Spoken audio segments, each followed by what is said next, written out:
right now. And welcome to Hannity Tonight. An imam from the mosque that was frequented by the man charged with the beheading of that woman in Moore, Oklahoma, went on the offensive in a sermon on Friday, targeting a former mosque attendee who had revealed some, well, not so flattering details about the mosque in an interview last week on Fox News. This is what the imam said. I could find for that one person who did not identify himself on Fox News talking about this very masjid, I could find 1,000 people who would rebuttal his testimony. Now, we have extended an invitation to the imam that you just heard from to join us on this program, but he declined, and the invitation, by the way, remains open. Joining me now, though, is a former member of this mosque who was berated in that sermon. Noor is who has asked us that we conceal our identity for his safety, and also joining us is the director of Jihad Watch, Robert Spencer. Guys, good to see you both. And Robert, I know you broke the story first. Good to see you. Thank you for being with us. Noor, let me start with you. What was said behind closed doors at this mosque? What was going on behind the scenes? Do you believe that the person responsible for the beheading could have been influenced by some of the teachings in that mosque? Absolutely. Things that were taught behind closed doors were things like the choice that non-believers are to be offered by Muslims to either convert, live under Islamic domination and be in submission to the Islamic State, or to be fought against, which is jihad fi sabilillah, jihad for the sake of Allah. Other things that were mentioned were open support, at least among Muslims, fellow Muslims, for suicide bombings in Israel. And it was explained to me that this was the only weapon that the Palestinians had, and that therefore we do condone them, but we will not talk about it with the media. And I was advised not to speak with the media on it because they would not understand.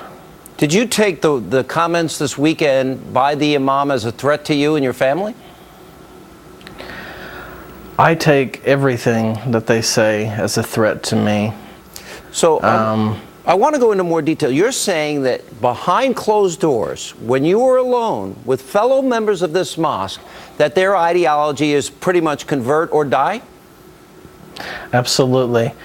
This is shown in the simple teachings of Islam that anyone can find, like among Sahih Muslim, where it specifically says that the non-believers are to be offered three choices: to convert, live under Islamic rule, and pay the jizya or poll tax, or to be fought against.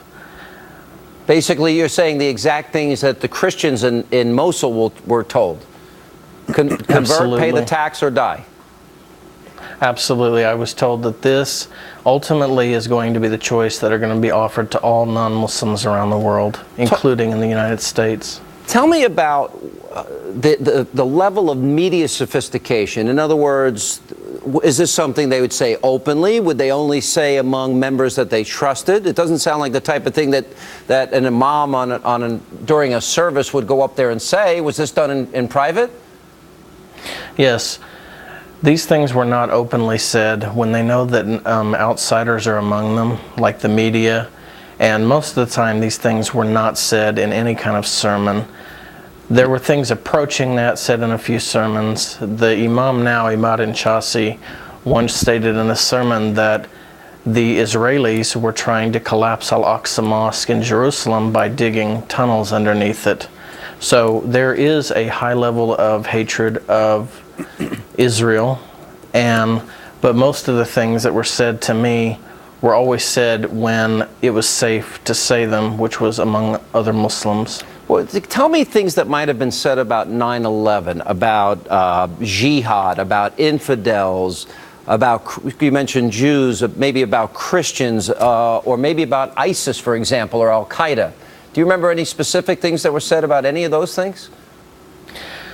There was an instance when I was sitting with two members of the mosque, as I mentioned, and they stated to me, when the subject of Osama bin Laden came up, that if he showed up at their door, they would invite him in and would protect him because he's a brother in Islam, and we must protect him from those who don't believe.